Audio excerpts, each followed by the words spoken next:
Bonjour et bienvenue au module sur les principes fondamentaux de l'insulinothérapie au moyen du POD. Dans ce court module, nous aborderons d'importantes considérations de sécurité lors de l'utilisation de la technologie par pompe à insuline. Commençons par l'hyperglycémie et la prévention de l'acidocétose diabétique. L'hyperglycémie est un état causé par un taux de sucre, le glucose, élevé dans le sang, c'est-à-dire une mesure de 10 mmol par litre ou plus. Les causes courantes comprennent la maladie, le stress, l'infection, les canules coudées ou les occlusions, les bolus repas manqués et l'insuffisance du réglage programmé dans la pompe. En tant que podder, vous recevrez uniquement de l'insuline à action rapide par l'intermédiaire de votre pod et n'avez donc pas d'insuline à longue durée d'action dans votre organisme.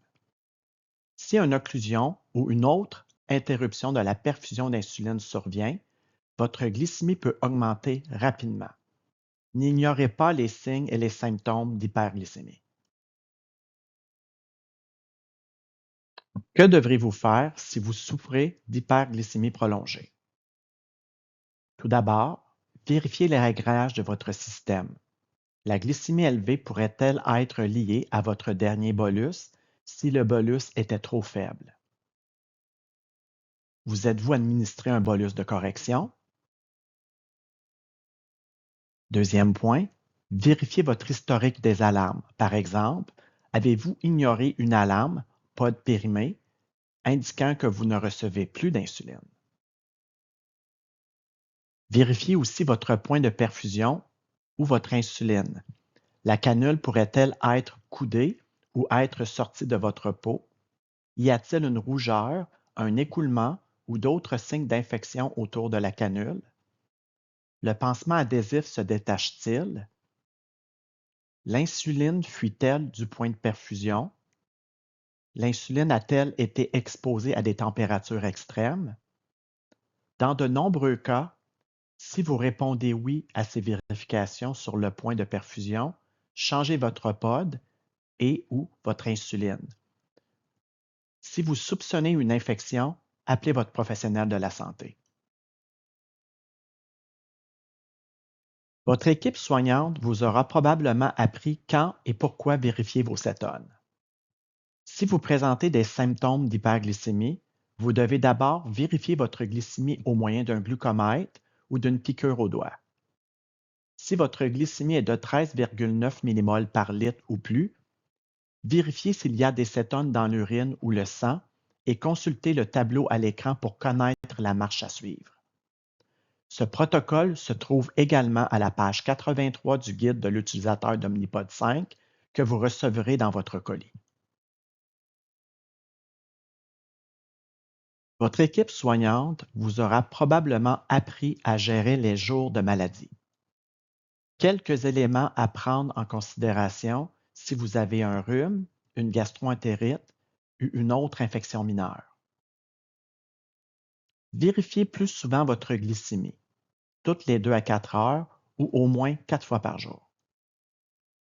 Vérifiez le taux de cétone dès que la glycémie est de 13,9 mmol par litre ou plus. Restez bien hydraté. Surveillez les quantités d'urine. Tenez un carnet de données sur la glycémie, le taux de cétone sanguin, le liquide ingéré, le nombre de mictions et la quantité d'urine produite, la survenue de vomissements et de diarrhée et la température corporelle. Continuez de prendre de l'insuline même si vous ne mangez pas comme à l'habitude.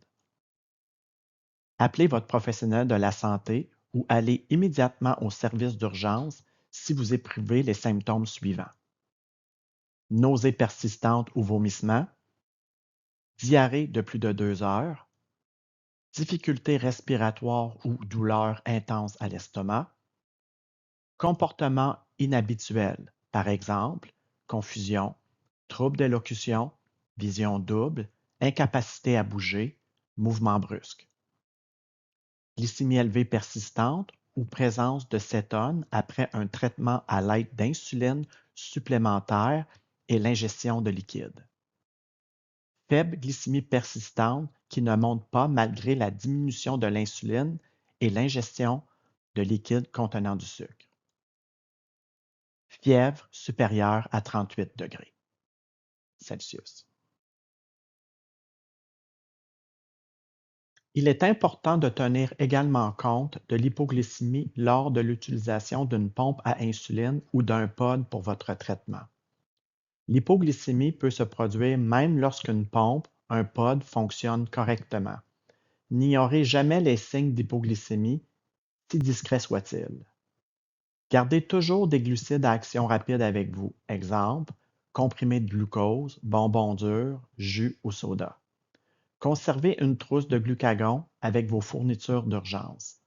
Montrez à vos amis et aux membres de votre famille comment vous l'administrez en cas d'hypoglycémie grave.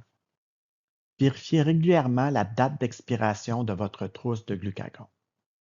Apprenez à vos amis, à votre famille et à vos collègues à reconnaître les signes d'hypoglycémie. Il existe de nombreuses ressources sur la façon de traiter une hypoglycémie. L'image sur cet écran provient de Diabète Canada. Vous avez peut-être déjà entendu parler de la règle de 15. Lorsque vous souffrez d'hypoglycémie, prenez 15 g de glucides à action rapide, attendez 15 minutes et vérifiez de nouveau votre glycémie. Si votre glycémie reste faible, prenez un autre 15 g de glucides à action rapide et attendez encore 15 minutes. Il a été constaté que, avec un système d'administration automatisé d'insuline, on peut utiliser moins de glucides à action rapide pour traiter l'hypoglycémie non grave. Cela s'explique par le fait qu'il y a probablement moins d'insuline active parce que l'administration automatisée de l'insuline a probablement été interrompue ou réduite avant l'hypoglycémie. Consultez toujours votre professionnel de la santé pour obtenir le meilleur plan de traitement pour vous. Enfin, même lorsque vous utilisez une pompe ou un pod pour votre traitement, il est important de toujours garder des fournitures supplémentaires à portée de main.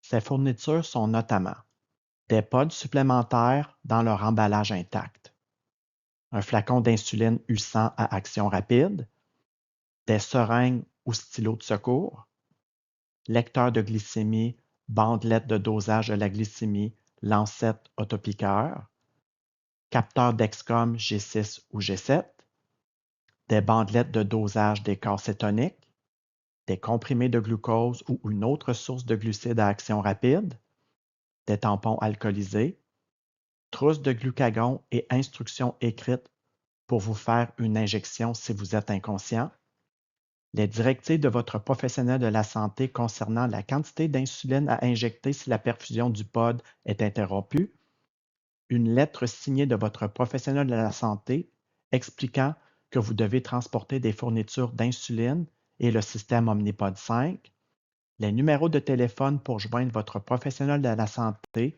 médecin en cas d'urgence.